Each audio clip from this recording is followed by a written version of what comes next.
Here we go. Welcome to Heartland Radio 2.0. It's Friday, and I'm very happy to announce that we are not only all here, but we have a very special guest in the studio for the whole episode today. A very good friend of mine, known him ever since day one of me starting comedy and sucking in little rooms with 3-4 people in them. He's nodding his head in approval. And now he's blown up. He was on America's Got Talent Tuesday night, and it was probably one of the most memorable comedy performances they've had so far, according to even the judges. So, ladies and gentlemen, please give it up for Ryan Niemiller. Oh, thank you, guys. Yeah, and you did suck, Todd. You sucked so bad. I think I was at like your third show ever. Yeah, like no, you real were. early. Remember when that one guy used to haul us all over the country? I had no business getting paid to do comedy, but I think it was enjoyable in the car, and it was a good driver. You're a good dude, and Yeah. you're worth that. I think it was actually your car. Yeah, so that's why you were there. Also So- my car. So we went all over the country. You're an Uber for the comedian. I was definitely the only reason. I'm not I was driving there. to Nebraska by myself. You kidding me? You're good. Just a horrible trip, and I remember that because you hit like a pheasant or something, like yeah, a giant destroyed bird. the front end of my car. God, you were like leaking fluid because of a giant bird. I'll tell I you was what, ready to kill that one guy. it'd be hard to be funny, man, if you just got your car totaled by a fucking bird. I'd had it for like 2 days. That car, take it to Nebraska, destroy it. I'm sure you could get another Firebird. Oh, I'm surprised you remember it. Most people, like, their infant memories are hard to recall. And when Todd first started, it was just decades ago. Yeah, that's my first thought is you've been doing comedy for so long, and I feel like I have kind of been mean to myself for not allowing me to see you do comedy because you're from Indianapolis, and what I saw on TV was incredible. You've been doing comedy a long-ass time, though. Yeah, huh? I've been doing about almost 13 years now. Overnight celebrity. Yeah, it's insane that you can work so hard at something for so long and not really get much traction, and then just an 8-minute segment on television. Yeah. And now people yeah. care what I have to say. Like I'm suddenly like I guess I got funny from Monday to Tuesday. Like Monday to Tuesday, finally. Like I got good. It's weird. It's It's so incredible. funny to think about Yeah. that. If anybody hasn't seen it, and you got to go back and find it and look at it, dude. I watched. So let me get this out of the way. I watched your set, and it had the perfect build from start to end. I'm a standing O. And by the time you talked to all 4 judges, I was literally sobbing. Like tears were running down my cheek. And Marty's like, "What's wrong with you?" I was like, "Shut the fuck up. This is Ryan. Like, we have been through some wars together, and I just know how hard you personally." I don't even put myself in the same category because I was a part-timer. I had a full-time job, did it when I could or when I wanted to. For 13 years, dude, up until... And it was funny. You were talking. They were like, "Oh, tell us about the good old days when you used to travel the country and do shows and have to sleep in your car." And you're like, "That was last week." Like, it's literally been that course, though, right? Yeah, like literally on the drive out to do the filming, I slept in my car on the way. Like that was Fucking that's what I awesome. did. Hey, Yeah. this is awesome. Yeah. That is incredible. incredible. Yeah, like I kind of have a reputation in this business for doing insanely long drives that I probably shouldn't be driving doing it. I have a Toyota Yaris. You should. I'm almost 300 pounds. You don't sleep in a Yaris when you're 300 pounds. Like every time I wake up at like a truck stop or a Walmart, I'm like, what am I doing with my life? Like, what is that? Worth it, man. And then Tuesday comes. Yep, Yes. and that's what it was for. Like right there.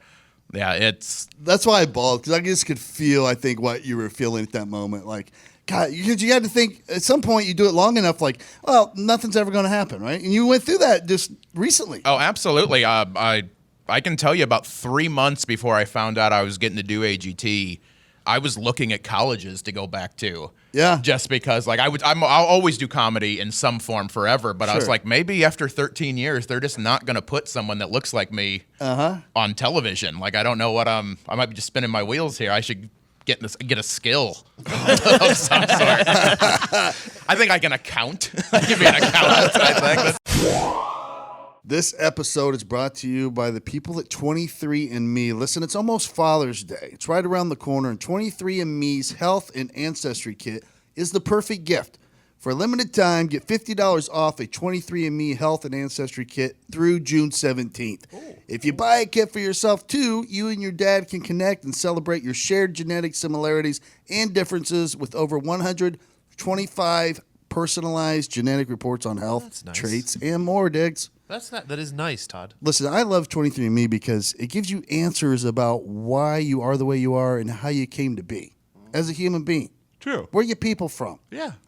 Why does your nose itch so much? Southern Italy. Any of these things. I always have so many questions. Give your dad a gift as unique as he is, one that's insightful and shows you care. Discover how genes can influence well-being and lifestyle choices with insights into genetic weight, muscle composition, sleep quality, and more.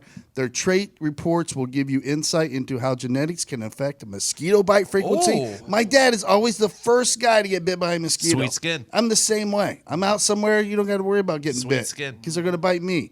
This can help me understand why. Motion sickness, fear of heights, all that stuff. And the wellness reports can help make him informed decisions about his health. That's nice. That's very important, That is nice. especially when they get up in age like my dad. Take care of your dad. This Father's Day, get $50 off 23andMe Health and Ancestry Kit at 23andme.com/Heartland. That's the number 23andme.com/Heartland. Again, that's 23andme.com/Heartland. Offer ends June 17th, so get it now.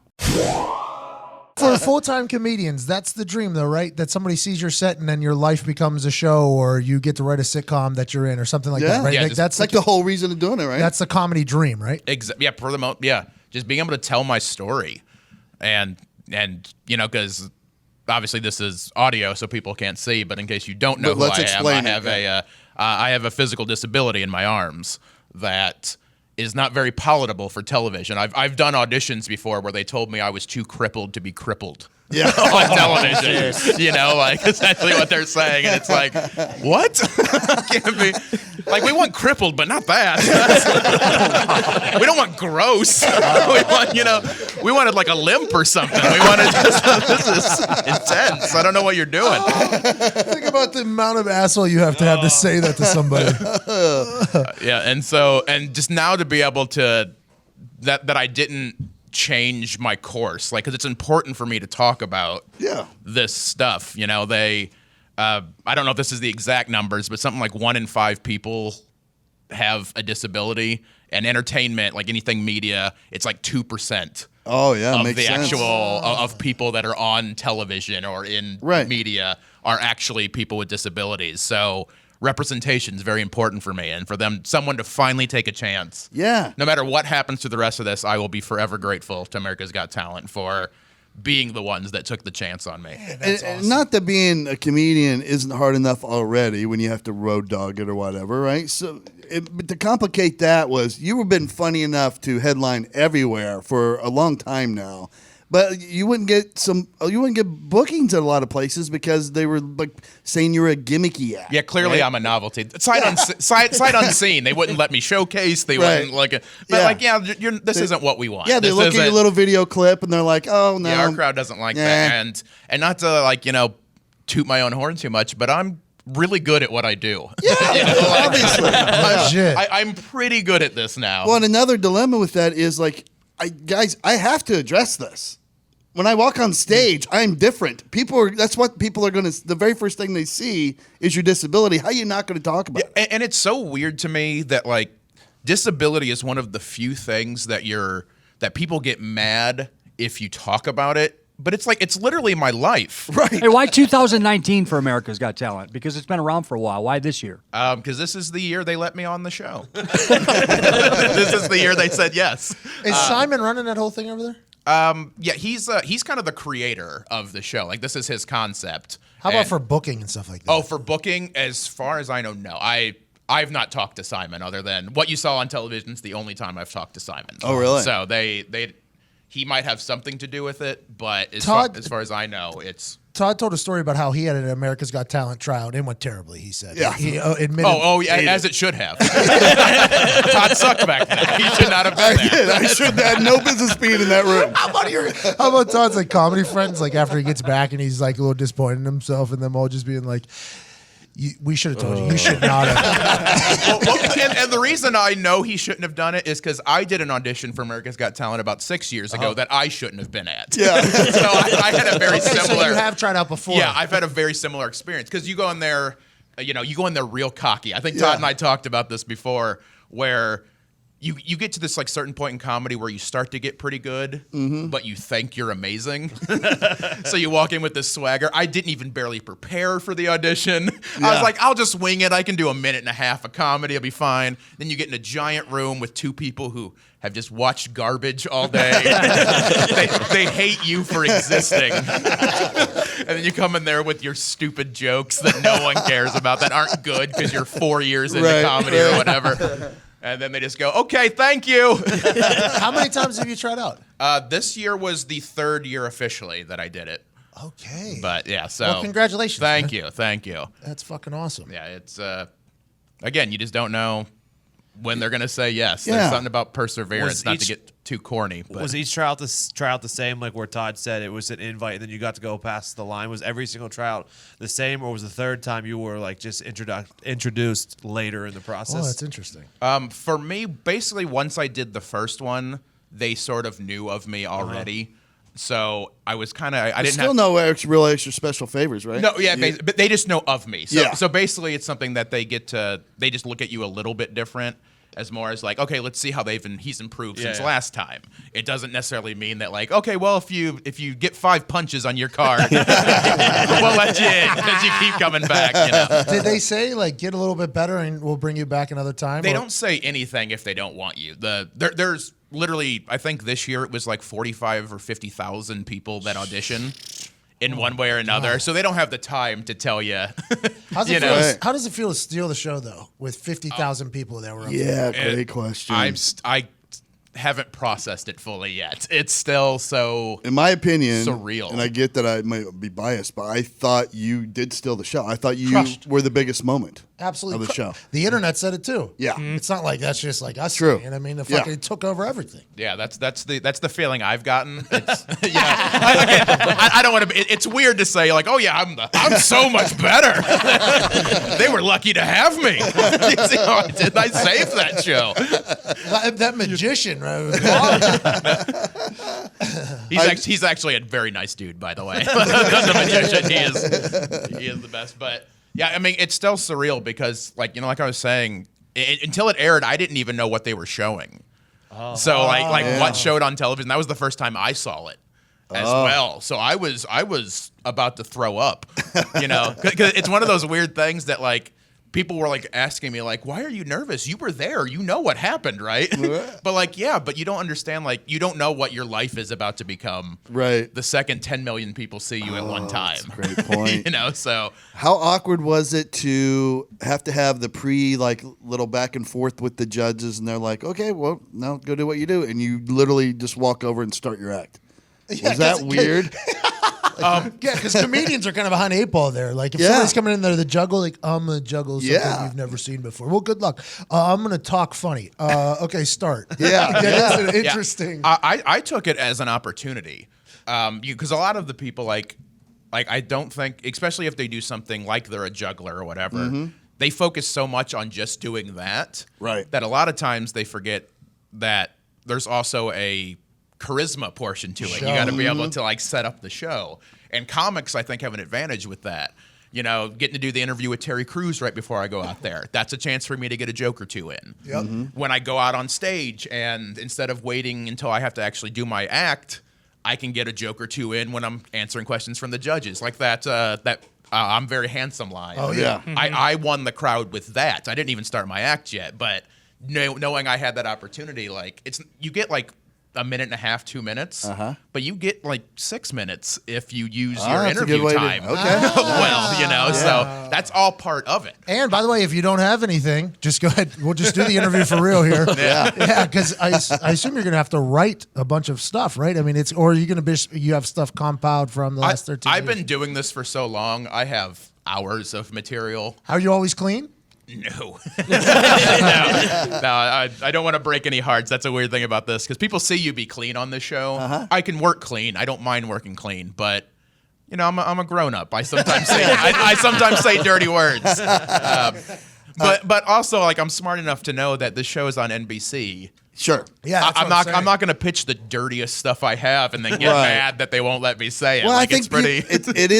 it's weird how you have to play that game because people do get scared. But it's like Pat, like he's had so many opportunities, and every time, like he knows it's mainstream TV and not a podcast. Yeah. But he's famous for the podcast and the NFL. But you know that's what they know of him on a microphone, and it's like. Dude, I'm an adult. I know. That's I can't like say this. Green told me, like, I know the line. Greenberg told me, I know the line I get to, which I took it as a compliment at the time. But then as I kept thinking about it, I was like, behind the scenes, they're probably having a real conversation. Like, McAfee didn't cross that fucking line like we thought he did. But for you, honestly, as the show goes on, I'm an AGT fan. I've watched it for a long time. The live shows, and then as like things, are you going to get topical with your jokes, like things that have happened in the last week, or are you going to rely on like incredibly smart, fucking great jokes? In theory, my plan is just to rely on what got me to the dance to start with. Yeah. But It's a lot of biographical stuff, life story stuff. exactly, yeah, stuff that people can't steal. No one else can steal those jokes. Or nobody else could write for you either. Exactly. That's true. That's true. But you know, I'm gonna figure out what's gonna help me win. Like I'm there to win. you Hell know, yeah. like I want Fuck to yeah. win this. And you have the skill to do it. I would love $1 million. I'm an old trailer park kid. You know, I grew up in a trailer. There were 6 of us in a single wide trailer. I didn't have a bed till I was 18. I want to win this. I want $1 million. I'm not gonna, No, it'd really throw him for a loop Hell if you came yeah. out there and just started juggling. yeah. Fucking floor him. I'm trying to get some of the magicians to teach me how to do sleight of hand. that'd I be think so that good. would be if I could figure that out. Hey, magic.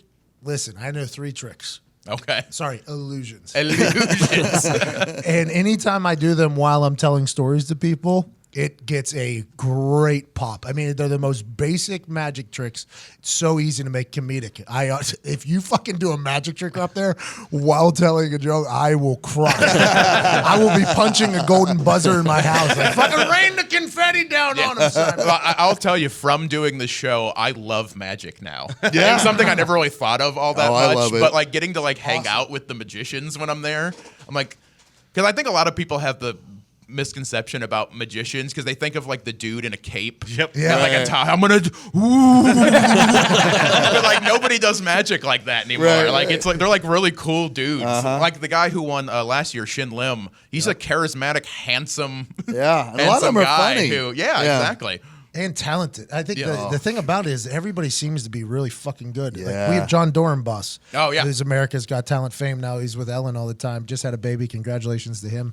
He's a friend of mine, though, and he's been on the show, and he'll do magic. It wasn't until I watched him do it right in front of me where I was like, oh, I have so much respect for this shit. Yeah, he is good. He is fantastic. In kind of researching the show, I watched a lot of his because he's a charismatic guy too. Right. Yep. Yeah. And again, that's like me talking about before. Like that's how you also win. It's not just being good at magic.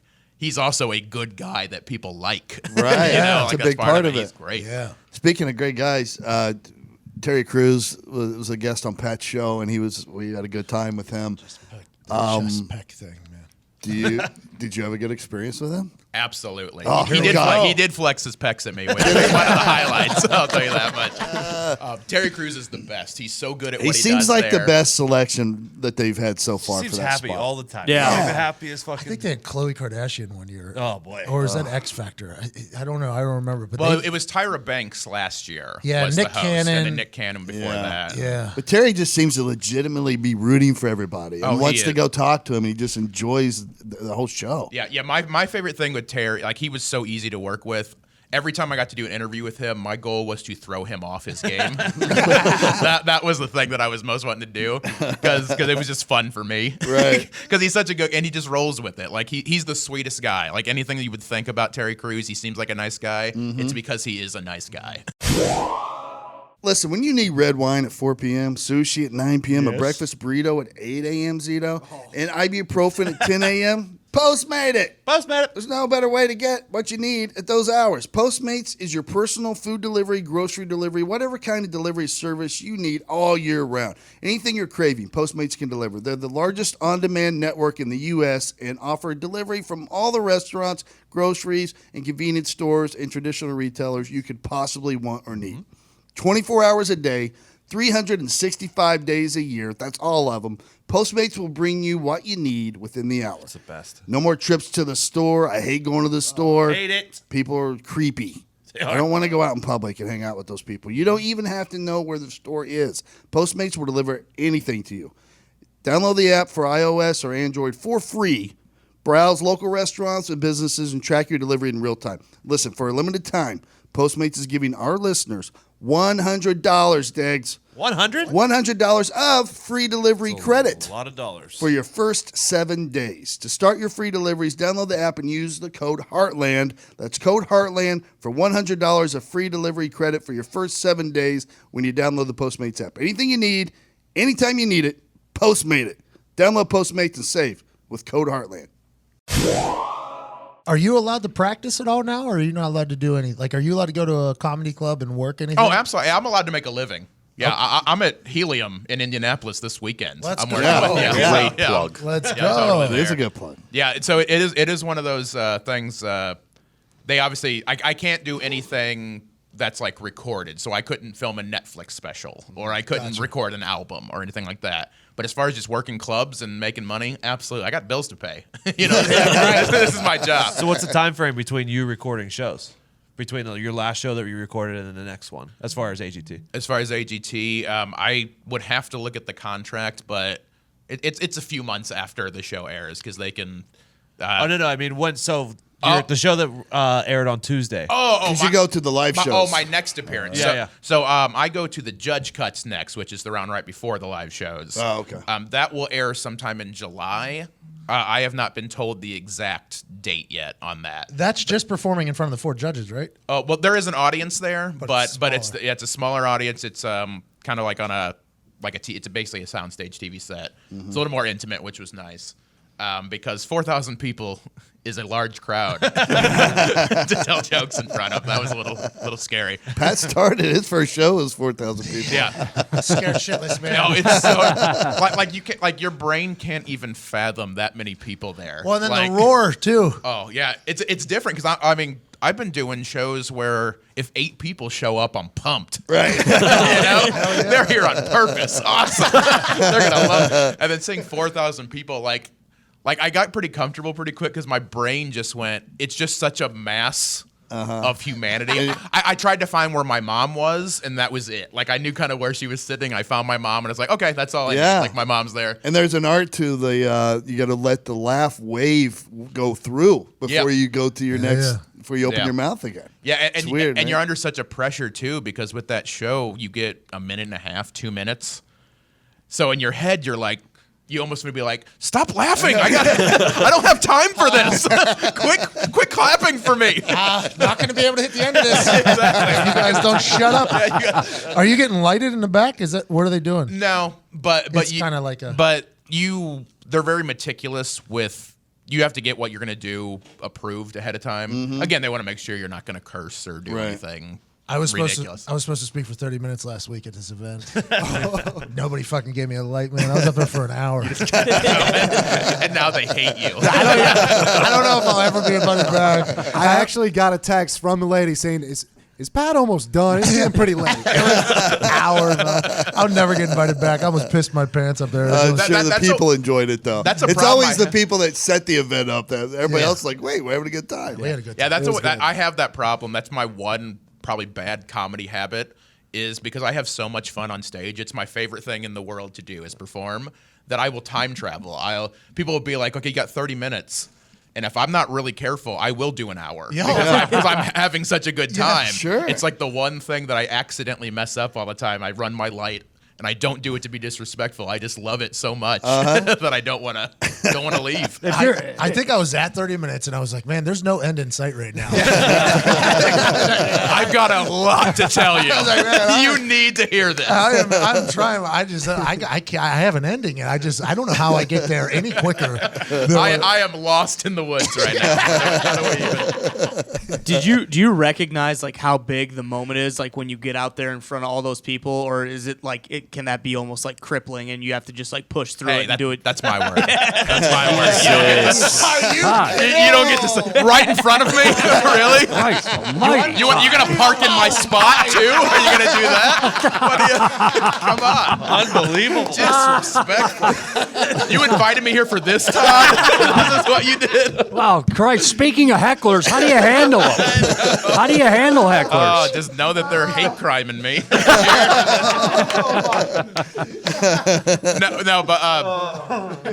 But for me, the moment was a lot bigger during the day. When I got on stage, that's like show me kind of kicked in. Right. That's where I feel the most comfortable. I understood it was a big moment, but for me, it's a show. You know, I've done this thousands of times. For I've sure. been on stage thousands of times. So for me, it's like I just got to go up there and do what I do. Obviously, I knew the stakes were bigger. I knew there was a lot of people in the room. It was more like after I got off stage, after it went so well, like that's when I almost broke down. Like on stage, I was cool. I was very emotional. I I'm was glad fine. you brought that up. But the second I got off stage, it was almost like, whoa, that just happened, didn't it? I started getting me when I was hearing what the judges were saying because there were some significant things being said. Yes. But then when you hit leaving the curtain, going off the stage, and your mom's right there, Yeah. I fucking lost it. Well, and it did look on oh. like the broadcast that you were starting to get overcome with some emotion too, like towards the end of it. Yeah. Then when you saw your mom, what'd you think? Oh, like that was not to. I know it's not like the manliest thing in the world to talk about, No, but who cares? No, it is. It actually is, by the way. But for me, it's one of those things that like, with how hard I've worked and doing all this stuff, this is hard on my mom too. You know, Yeah. like my mom, like I said, we were poor. We grew up in a trailer. She had a child that maybe it was her fault in her head that has a disability. Like all these things that she's had to grow up with my disability too. Right.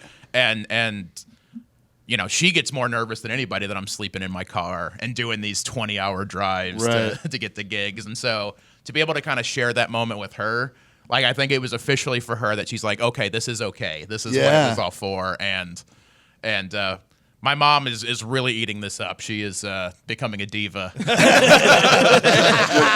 much. Like I got recognized at Cracker Barrel today, and I was having lunch with my mom, and she was like, "I was on TV too." Like she was mad that they didn't know her.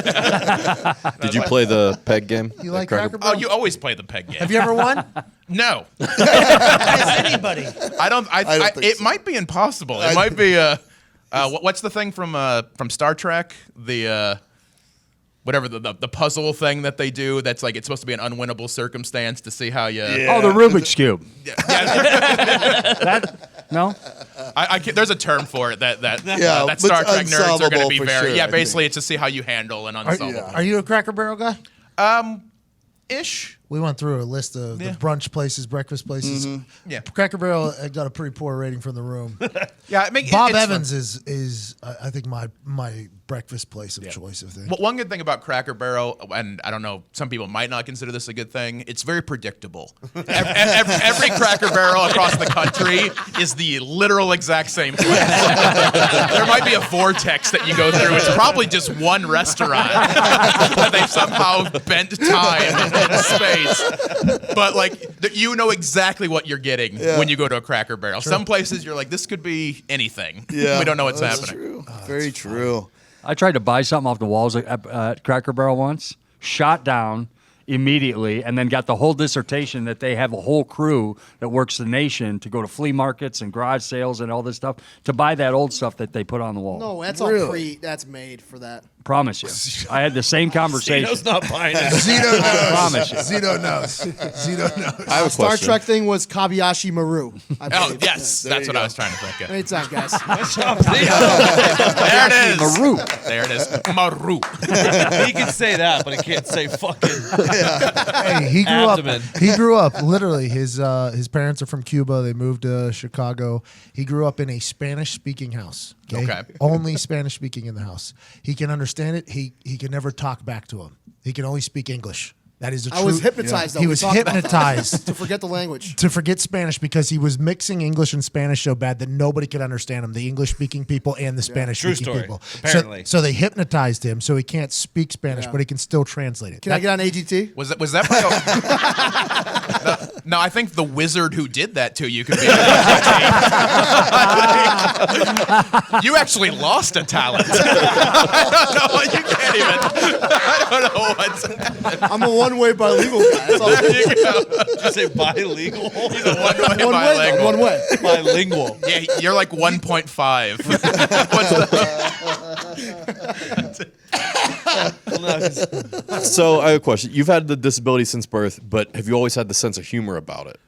Yes. Or is it something more you had to learn as you went along? As long as I can remember, like I never got made fun of growing up because I was so much better at it than anyone else was. Like, That's awesome. Like if anyone ever wants to not get bullied, like my suggestion would always be like, just be a better bully to yourself. Because like I was so ruthless and so good at it to myself, people just went, all right, he's cool. Never mind. This isn't worth it. Not gonna be able to outdo that. So That's what yeah. Eminem did at 8 Mile. Yeah, basically, like, and so I never had a problem with it, and it also helped me not be a bully too, because I knew people would try to do it. So like, I kind of took pride in not ever making fun of anyone else, because growing up is hard enough. You know, like it's hard if you're a popular kid growing up, let alone if you got something else going. So for me, like, I sort of learned early that this isn't going away. You know, I'm not going to wake up and have arms. That's just not how it works. No matter how many prayer circles have tried that. Yeah. So I just kind of learned, like, I can be sad about it, or I can make money. And, you know, I can have a career. Have you become a role model for other people with disabilities? Not on purpose, but I'm happy to do it. A lot of the messages that I've got from people has been, you know, thank you for being the one of us that got on television. You know, like, it gives, you know, I have a son that has something like you, and, you know, Yeah, I thanks saw for some doing tweets that. to Like, effect. It's gotta feel good. It does. You know, I'm not gonna lie and say that's why I got into this. I got into this because I like it, Right. And I'm an egomaniac, and people enjoying you is fun. But it's a nice benefit because it is important to me. Like, you know, what I said on the show was true. There was no, outside of Jim Abbott, which I wasn't going to be a baseball player, but there was no one that had anything like me that they let be on television. And if they did, it was always some really like glurgy, like look at this poor guy. Don't you feel better that you're not him? like that's what a lot of it's called. Like, there's a real term for it. It's called inspiration porn. And it's real bad with like Haven't memes stumbled and across stuff. that. That's a different kind of porn. That's fetish porn. And now I know what you're into.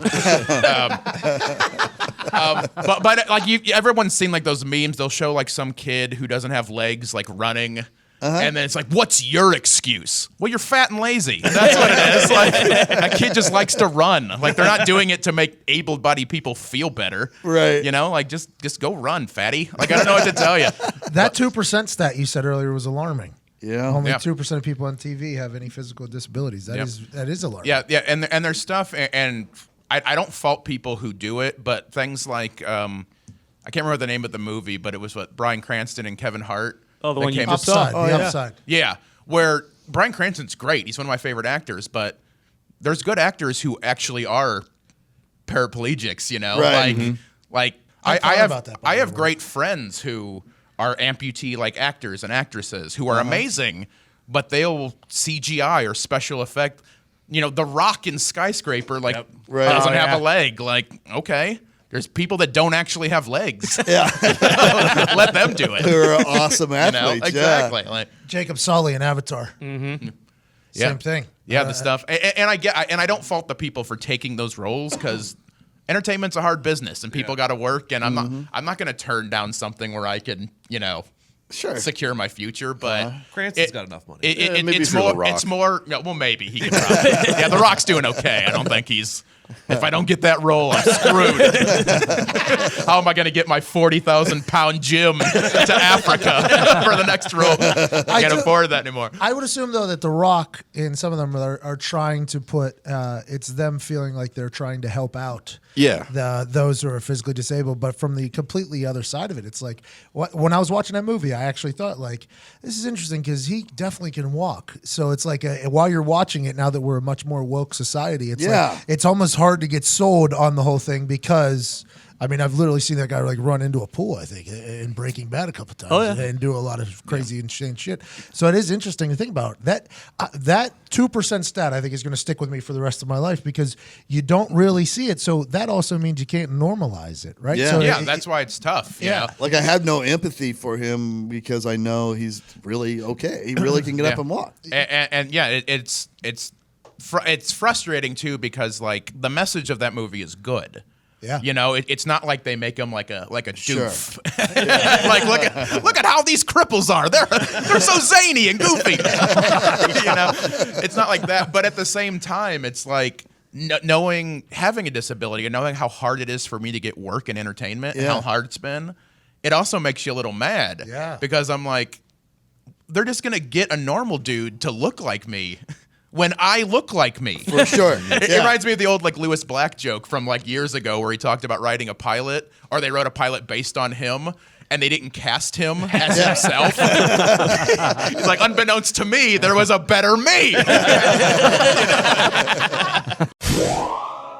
You got a wedding or some other formal event coming up?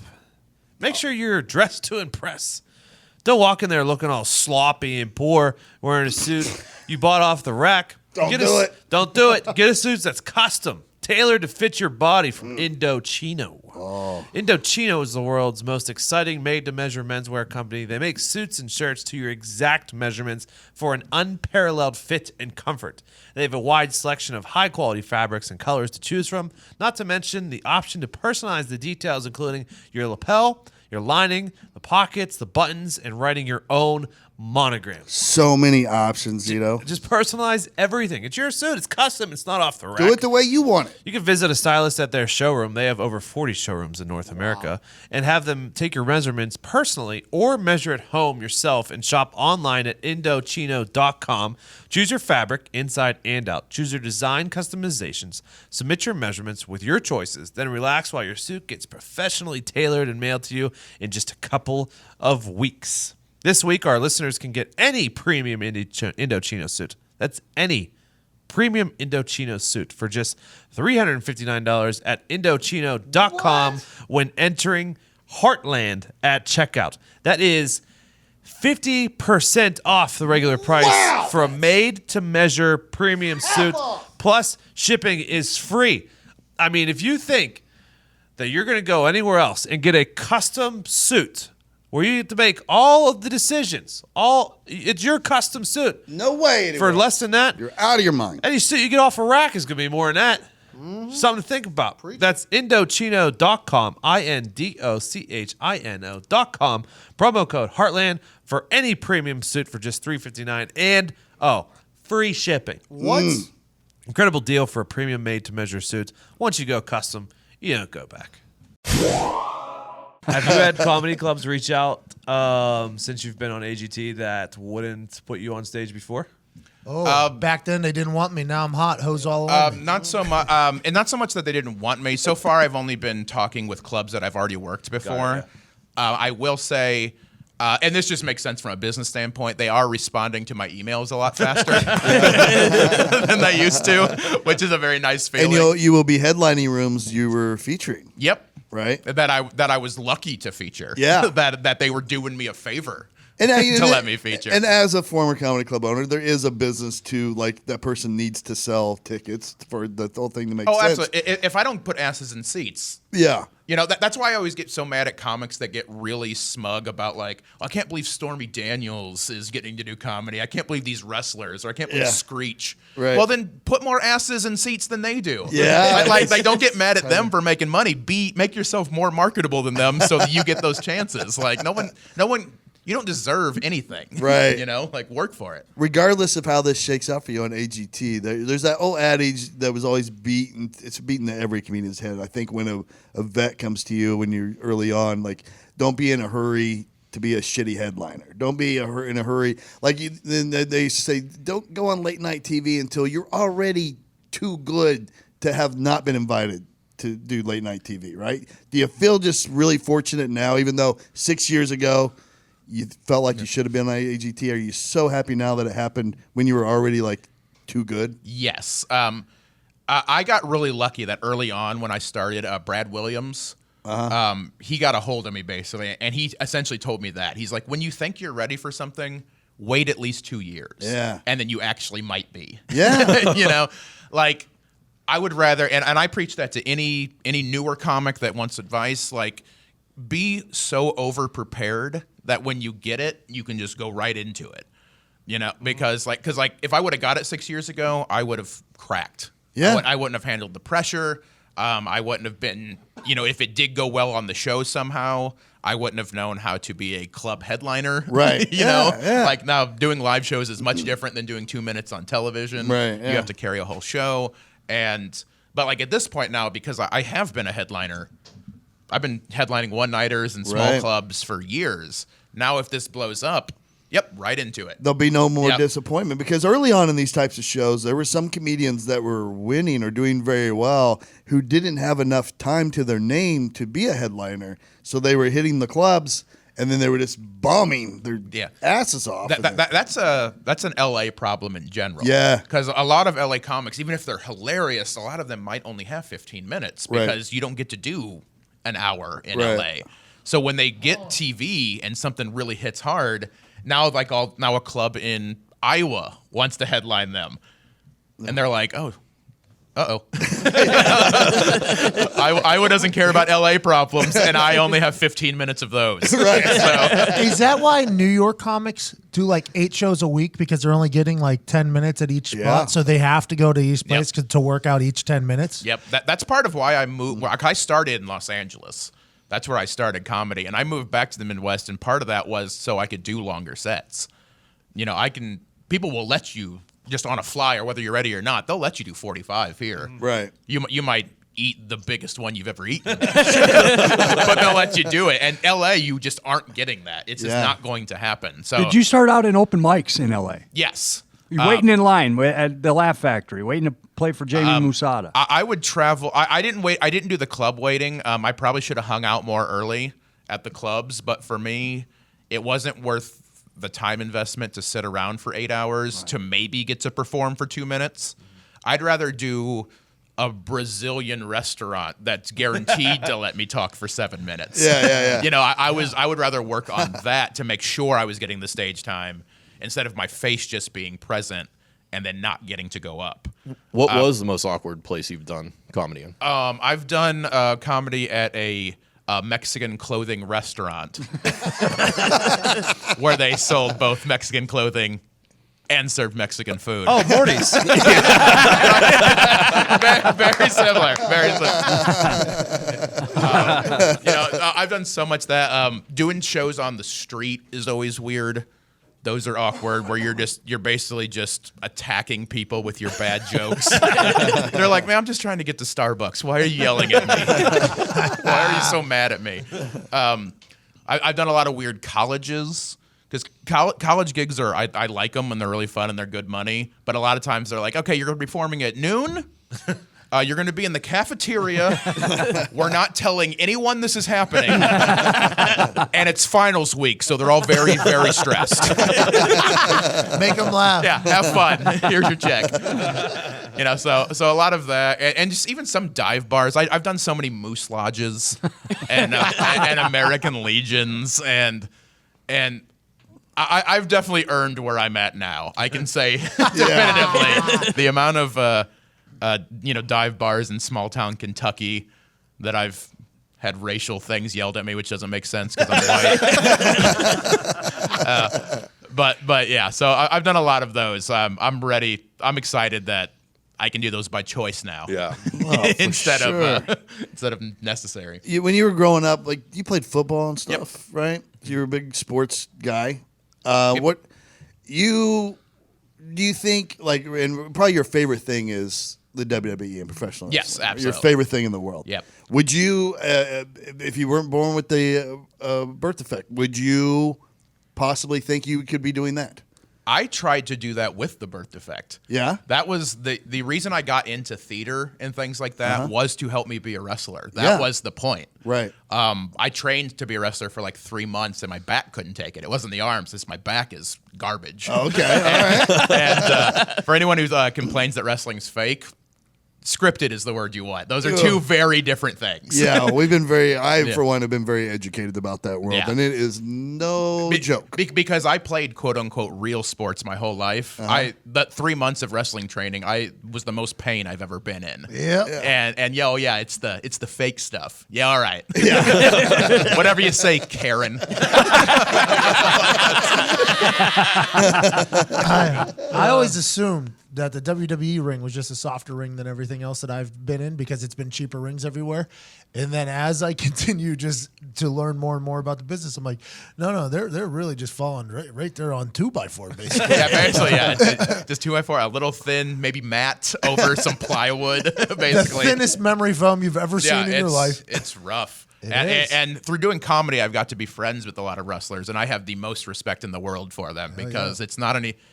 Wrestling and comedy is actually very similar with how the lifestyle is too. I think that's why I enjoy meeting all these wrestlers. I do. I think there's a big comparison. Because I mean, my friends that are wrestlers have all done the same. You know, you drive 10 hours in a car with 6 dudes to maybe make $10 Right. to do a show where 12 drunk rednecks showed up and hate you, and so when you finally get that break, it's the same kind of thing. You put in those miles and you do the grind, and it's why I've always loved it. It's just been it's fun. It's goofy fun, and It's I a love talent it. show, just like AGT. It's literally so many different things. There's comedy, there's drama, there's romance, there's action. It's everything. Yeah, it's sports. Yeah, If exactly. you just like competitive things, Yeah. like it's got the aura of that. I always get mad if people if you like wrestling, people that don't like wrestling are so aggressive about it. Oh, yes. Like if you say you don't like anything else, like I don't care for baseball. People are like, all right, well that's up to you. But you're like, well, I do like wrestling. Here's why you're wrong. I'm gonna cancel. I'm gonna call into work today to make sure you know what an idiot you are. Have you ever met or are you familiar with? I think his name's Dustin Thomas. He's the bilateral amputees in AEW. I haven't met him, but I know of him. Yeah, so he's a professional wrestler and he has no legs, and he's basically it's his torso and his upper body. He does some amazing stuff in the ring. Yeah, he's fantastic. The clips I've seen, I have a few buddies that are with AEW, so I'm hoping I get to meet him through there, just because I like hanging out with wrestlers. That's fun for me. But yeah. Who's your favorite? all time is Chris Jericho. Okay. Really? Yeah, Chris Jericho. I was there. I got sold. I didn't plan it, but I was there live at his WWE debut with the countdown clock. Oh, yeah. And it's still. Outside of what happened Tuesday with AGT, it's the coolest thing I've ever seen in my life and been a part of. Like anytime I watch that clip, I still get chills. Like I was there. It was amazing. Oh, that's And from there I was like, yep. And he's funny and charismatic and he's. Are you good at going what he on does. his cruise? No. I would like to. I would. You could probably perform on that cruise. I was now. gonna say I'm good friends with Brad Williams, and I know he does he's the comic on the cruise. Brad, hook him up. So Brad, if you can maybe put in a little, I'd be happy to do it. I also don't like water that much, so that's part of the reason. Me neither. Not a strong swimmer, in case you're curious. Like, How was your football career when you played? I was an okay high school football player.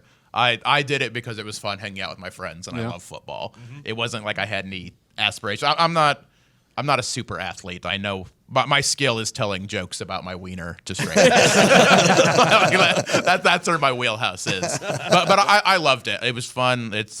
I think youth sports is important just for camaraderie. Like it lets awkward kids be a part of something. Like there's things for it, and it let me feel like everybody else, which was nice. I didn't get any special treatment. I got the hell beat out of me. Yeah. Playing. I mean, there's no but I if loved you it. couldn't block that guy, you couldn't block that guy. There's Exactly. no excuses. On Yeah, the they're field, not right? gonna. Yeah. I did have a tactic though, which helped me.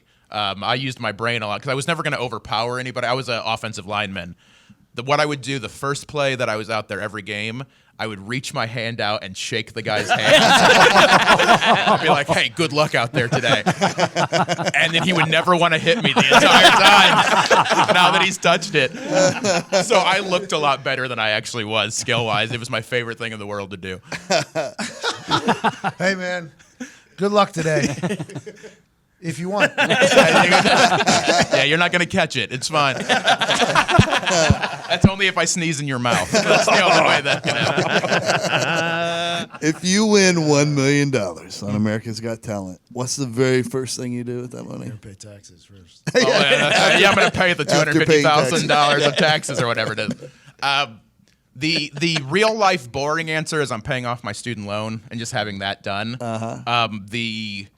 The real fun answer is I'm going to go on a video game buying spree. Yeah? That's Video how ga- you treat yourself? Oh, video games is my favorite. I'm a collector. That's what I do on the road.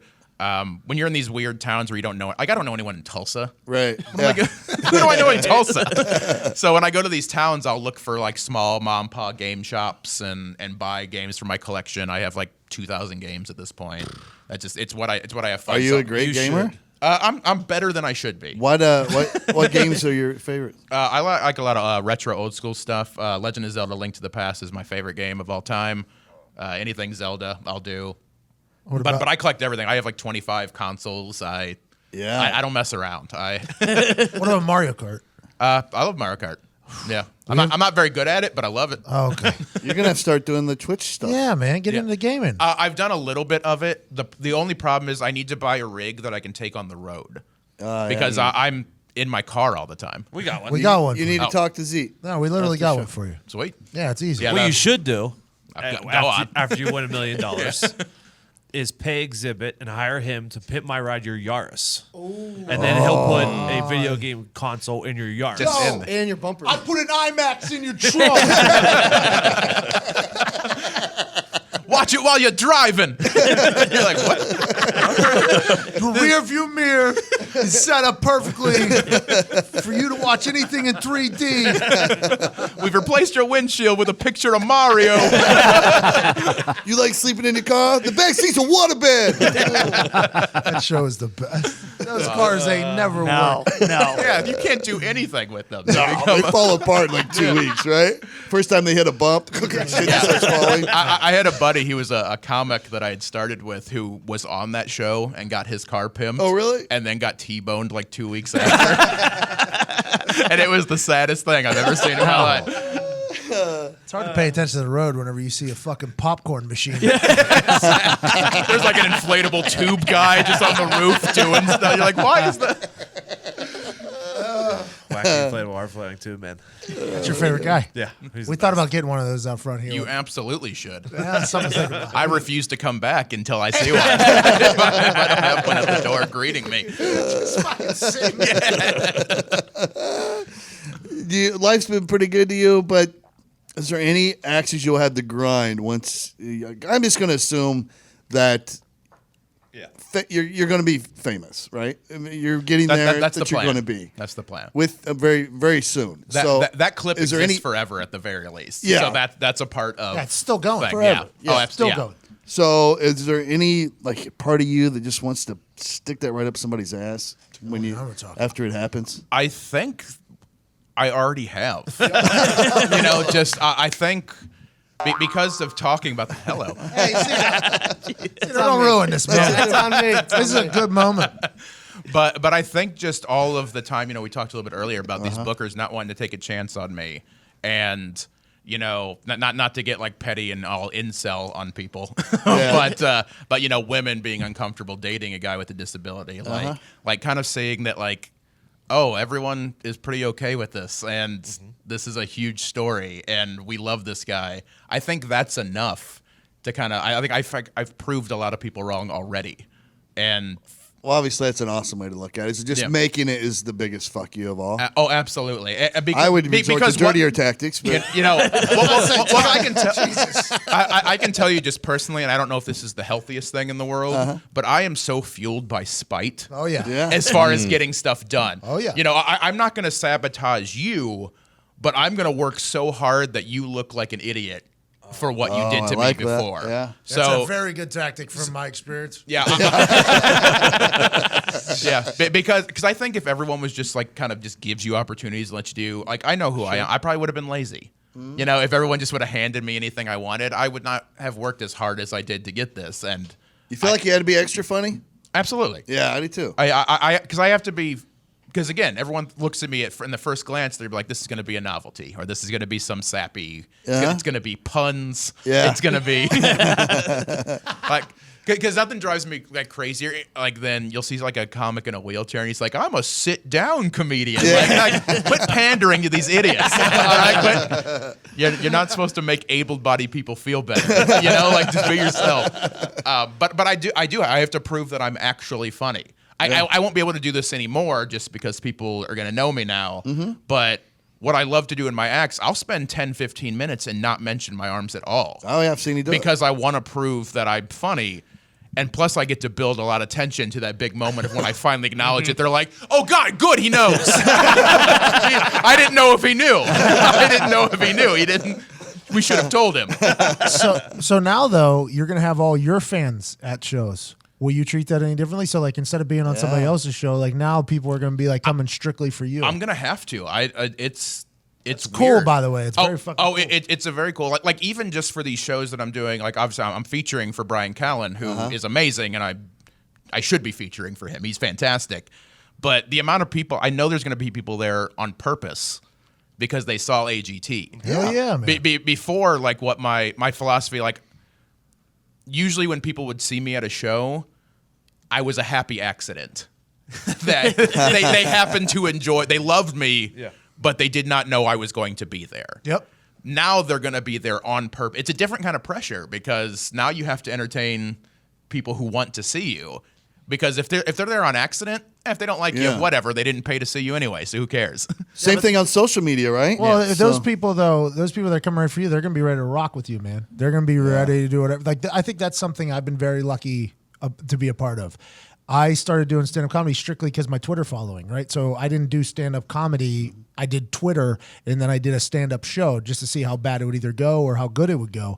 But those people that are coming just to see you, like, because I got a chance to go watch a lot of other people work in Morty's and Healy and stuff, and I'm watching these people work for people that aren't their crowd. I'm like, God, that has to be so fucking hard right there. But then whenever you got people that are there for you, they're ready to, those people are just ready to party with you for a night. You know what I mean? Which is awesome, but I'm glad it went the way that it did for me. Yeah. Because it also makes you battle tested. There is something to be said about like one of my favorite things and what I'm most proud of is anytime I'll go to a room where everyone's struggling and then I turn the room around. Because you learn to do that because these crowds now are going to be happy to see me because they love me already. Yep. But getting to turn a crowd that has no reason to like you at all, that they don't care if you Good die feeling. tomorrow. Who cares? They didn't know you before they got there. Who gives? But to be able to turn those around, like it makes you. That's when I first started to feel that I was actually really good at this job.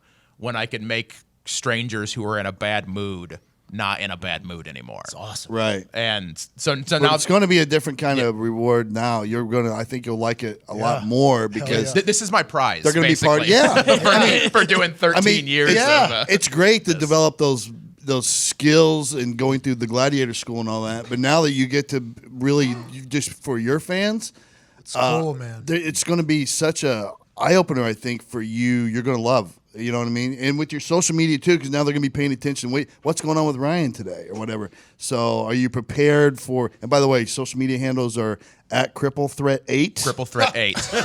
Yeah. I feel really bad. I got a little funny anecdote. The guy who owns Cripple Threat on Instagram messaged me the other day. No, he was basically like, good. I like your screen name, bro. I'll be sending everyone your way. I guess he got like just a ton of messages because they're flux, and I felt so bad. Have you thought about, because it's still early in the build of your following, to making that a little easier? to find? Well, I would have just done Cripple Threat had it ever been available. Yeah. At this point, I think it's Leave it. I have jokes about it, Yeah. like, oh, there was 7 Cripple Threats before you. Like, yeah, it works like the Pope. Like one dies, a new one. You can tell they've named a new Cripple Threat because white smoke will start billowing out of the top of the Shriners Hospital. It's very classic.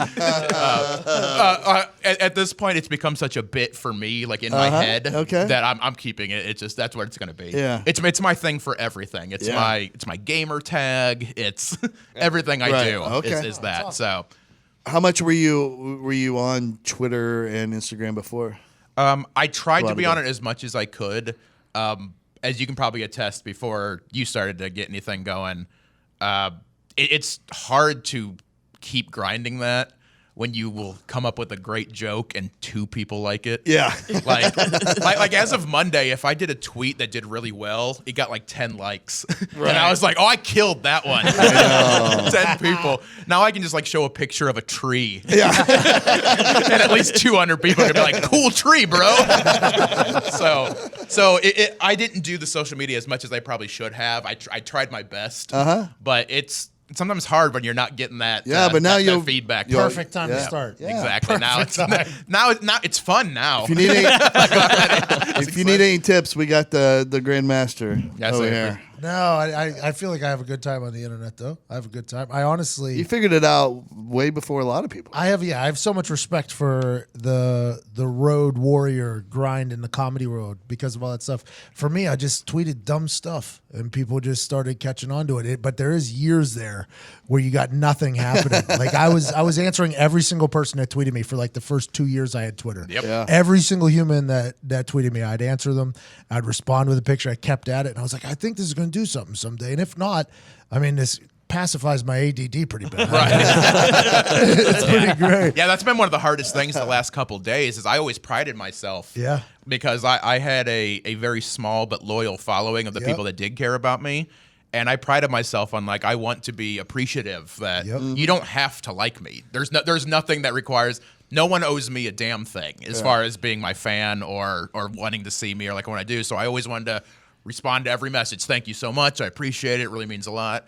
And I've just gotten so many, and I'm doing my best. Because you're appreciative of them. Oh, absolutely. Because AGT is huge, but people could have hated it just as much as they loved it. Like nobody has to like you. And I want to make sure that people thank you for liking me. Your original following, whenever you start growing, they're going to get a little bitter with you. It's going to happen. Yeah. I mean, it happened to me. I felt so terrible. I would get a tweet and I couldn't I was like, I could respond to this, but then literally there's like 200 more that I have to respond to. I'm like, I'm going to go take a piss, actually. I got something I got to do. And then they start thinking you change, but really the internet is mostly a good thing. Like, there's some bad shit, obviously. Sure. But your internet relationship with your fans is so important. I think it's so cool too, to be able to just be in touch with you. Like, I've followed you here the last couple of days now, and I've enjoyed it already. I'm excited to see my mom and sister were a big fan of that, by the way. They love you. Tell them love I you. said what's up. I will. Your mom's famous. I saw her on TV. Yeah. You should be lucky to follow her, quite frankly. I agree. I was talking to this Cracker Barrel. Hey, where'd the confidence come from? Because you got to have a boatload of it. Coming 13 years in comedy and striking out some nights, other nights good nights. Just comedy is what I love more than anything in the world. I'm really strange. I'm super confident when it comes to performing and the stage because I knew I was good at it. I am not that confident in my normal life. So I think that being on stage and I'm really not. I'm confident with some things, but not to get. I'll get a little real on it. Having a handicap is not fun. Yeah. It's not a fun time because you're expected to be strong all the time. For everybody, like you're not allowed to be a sad cripple, that's not. But there's things that bother me, like a lot of my act, and that's kind of how I've dealt with it and kind of done my therapy through it. It sucks going to the grocery store and not being, left alone, having kids stare at you for existing, having women be afraid to be seen in public with you because what are people going to think that you're with that guy. Like that stuff's hard, But it's real. Not, it's not easy. Yeah. And that's why I've always loved comedy. Like being on stage, I get to control that narrative. I get to It's your be world, I yeah. get to be a superhero. People are going to listen to what I say, and you're going to treat me the way I want. And I've over the years, I've had some trouble translating that to real life. I've gotten better at it. It's still tough though. Like it's not. So you mean like outside of performing, your tendency would be just to hang out alone? It's easier. Or just hang out with my buddies at just Yeah. hang out at the apartment. I'm Right. also I'm not a drinker. I don't do a lot of that anyway. Yeah. So a lot of those things I don't. But like, yeah, I'd rather stay home and play video games with my friends a lot of times, Right. than go deal with people looking at me at a Buffalo Wild Wings. Like You're winning, by the way, with the friends video games things than the Buffalo Wild Wings situation. In all fair, I do love B-dubs a lot. It's my favorite places I don't want to badmouth them. It's the people that are there, not the actual establishment. Are you thinking that But it's they going have to gone transition now, though, to people staring at you like, oh, that's the guy that was on America's Got Talent? I hope so. That's a much better feeling. That people are Right. like I said, I got recognized at a Cracker Barrel. That was nice. That was nice today that they did that. But there's still a trick to it. Like it's still. I'm gonna have kids that are still gonna be like, they don't care that you were on television. You're just a weird looking dude to them. Yeah. And Hey. I still have to have girls say yes if I ask them out. There's still things like that that are gonna go along with it. Hey, but- real quick, to hell with those kids. Honestly, all of them, but those ones. And now, not that it wasn't before, but I think you should very much view yourself as a catch, man. Like if a girl gets to date you, they are hitting the fucking lottery. I think that is honestly how you should feel, because I think these next 10 years for you are about to be such a fucking awesome, fun run, because the loyalty fans that you're about to be. John Dornbos does theaters everywhere. Like any night of the week he wants to do a theater, he does a theater because of America's Got Talent and Ellen. I think the next 10 years are about to be a fucking rush time. For you. And that's what I'm 90% focused on. Like that's where my brain is right now. Is how much fun that's going to be. The other stuff will figure itself out if it figures itself out.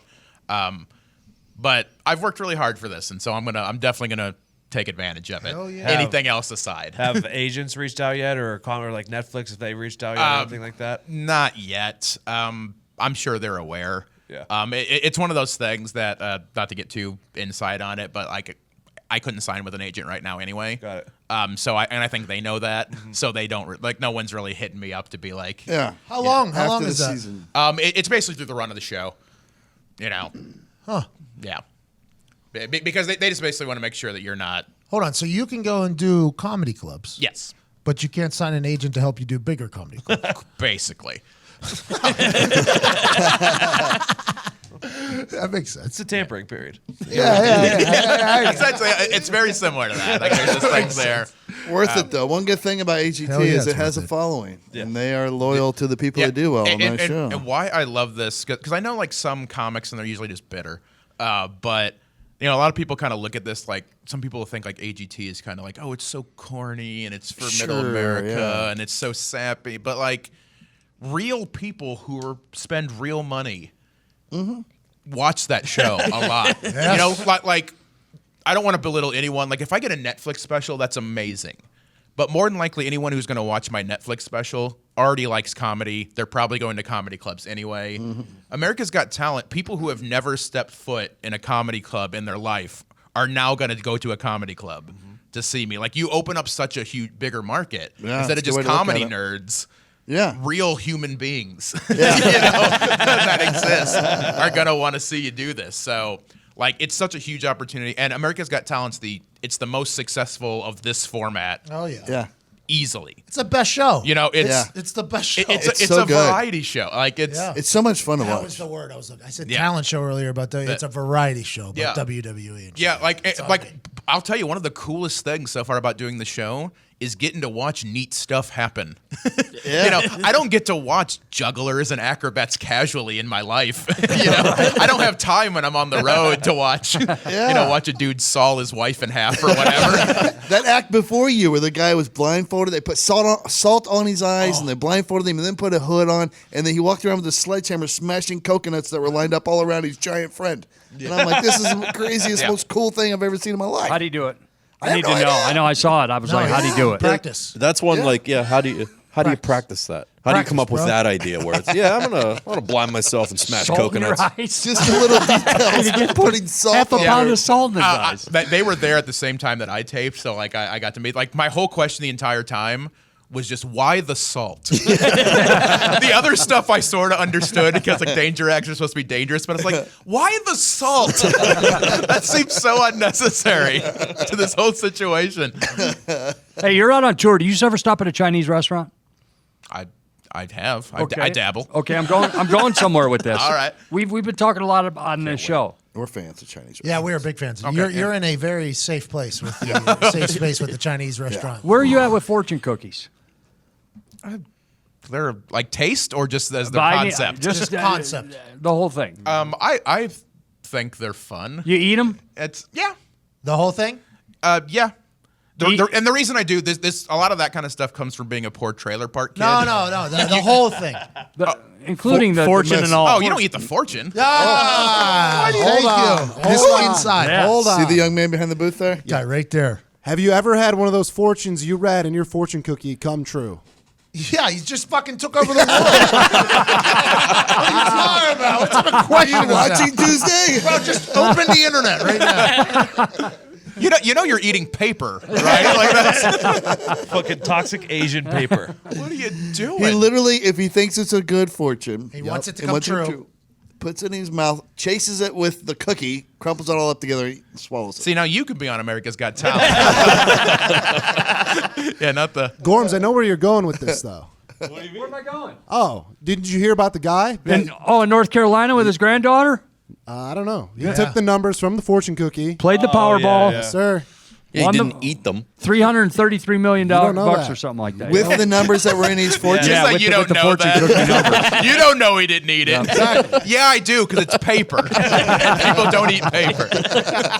He didn't eat his Powerball ticket either. He just won What money. if he Yeah. did? What if he just loves eating paper and he won, but he ate the ticket? I gotta shit that out. I gotta. Dolores, get the plunger. Dude, you're incredible, man. Yeah, dude. Thank you. I'm so happy for you. I swear to God. And only you ever, 10 years probably now? Yeah. In that ballpark. You were very nice to me when I was starting. It wasn't funny. You had no reason to be nice to me. you were so bad. You were so bad. Have you seen him recently? He's all right. He'll do in a pinch. Hey, he did a set.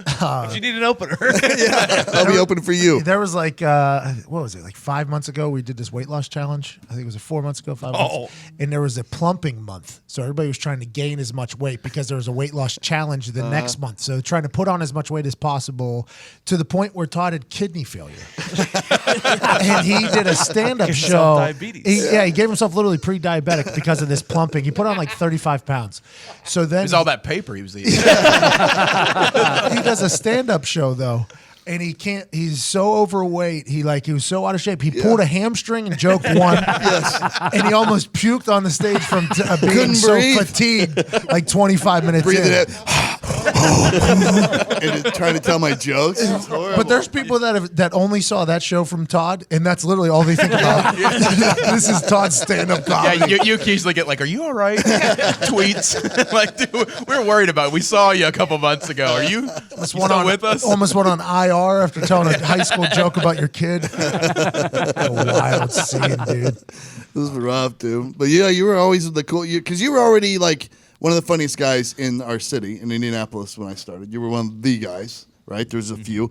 And so I always looked up to you, and I was always appreciative to be on shows with you. And I just was so fucking happy that I bawled my eyes out watching how good you did Tuesday. This is a really cool thing, and people need to know couldn't happen to a better dude. No one is more deserving of that fucking 8 minutes that you had Tuesday night. Well, thank you. Yeah. One of the most important and most meaningful things about all this, obviously having the support of anybody is great, but it's been constant support from comics. Good. Comedians I've worked with, people I respect that are. It was important to me that if I ever got a break, that no comic would be mad at me for getting it. They wouldn't be like, this guy? Like that. So Who? Anybody cool? Well, Brad Williams is a great friend of mine. I love Brad Williams. Yeah, he's the best. He's the absolute best. He texted me. He was one of the first people that texted me Nice. as it aired. He's so funny. Some of the AGT alums, Taylor Williamson, who was runner-up, yeah. I think, on season 8. He was the one that kind of I owe a huge debt of gratitude to him because he actually got me originally in touch with America's Got Talent. Oh, awesome. Just out of the kindness of his heart. Yeah. It was a very sweet move. Samuel J. Comro, who was a finalist last year, he's been very supportive on this whole thing. He's been a great person to reach out of just when I'm freaking out, because he knows the process. He went through it just last year. So it's just been great. Like Road Dogs, Mike Merrifield. Yeah. Yeah, just people like that have done the same sleeping in their car and grinding for 13 years to hope that maybe someone will give a damn. Yeah. And so having those people be like, good for you, buddy. Well, because those guys probably normally hate the comedians that get the push on them. Yes. So having them saying, "Hey, great stuff," and being happy for you, that's awesome. Yeah, absolutely. Yeah, I did not cut any corners. Yeah. I probably took the most scenic route I could have for this chance. Well, you're not just, I don't want you to be stuck in that box where you're just an inspiration to people with disabilities, because you're also an inspiration to people who don't come up with much, in life. Yep. People that come from the poor side of things, and people that just put in hard work and make things happen for themselves without the help of others. Be fortunate to have that. Yeah. So if the to me, you're disability just- wasn't enough, growing up in a trailer was also a nice little bonus to have. So, man, I'm glad it's happening to you. We're going to see great things from you. I hope that you win $1 million. I do too. And I do too. Hey, vote. Yeah. Yeah. Yeah. Everybody should form an army right now. The Yeah. Club Nub Club Army. Nub. Yeah, Club Nub is what it is. Hashtag Club Nub. That's 2 B's. 2 B's at the end of Nub. If you don't know how to spell It it. should be Club Nub 8. Now, well, the guy who owns Club Nub 8 then will get all mad at me. Club Nub with 1 B guy was like, Yeah, please. he's like, come on. Tell them about your extra B, bro. Form the Club Nub Army now. So make sure that you're hashtagging that when you're referring to Ryan. Follow him on all his social media. Go see him at Helium Comedy Club this weekend or whenever he's at a club or a room near you. Yeah, my website's cripplethreat.com, so I'll have all my dates on there. Sweet. I always keep the schedule on my my Facebook fan page as well, which is Cripple Threat 8. Yeah. I always have my updated calendar on there for where I'm going to be. And this also, it sounds stupid, but this also helps. If you want me to go to a city that you're at, Yeah. tell me. And I'll try to make it happen. Yeah, absolutely. This is all kind of new that people actually want me to be places. So tell me where to go, and I'll try to go there. I like going places. Yeah, you're going to be overwhelmed. You're going to get every opportunity. It's going to be awesome. You're going to be everywhere. It's going to be like drinking from a fire hose because Finally. that's what Matt Patricia said about being a head coach. I think for you, it's going to really happen. Yeah. It's going to be a fucking pick. Someone's going to actually take a fire hose to me? It's just to see how it goes. America's Got Talent. I was bro. like, that's my new Why the salt? And why the fire hose? He was telling jokes. The fire hose was not necessary. Thanks for coming on, buddy. Thank you guys I for having love me you. so much. Very Really happy. appreciate it. Ryan Niemiller, everybody. If you're watching on YouTube, this is it for you. I'm glad you got to hang out with Ryan and all of us. But since you're not allowed to listen to copyrighted music, you're out. It's time for Friday Bangers.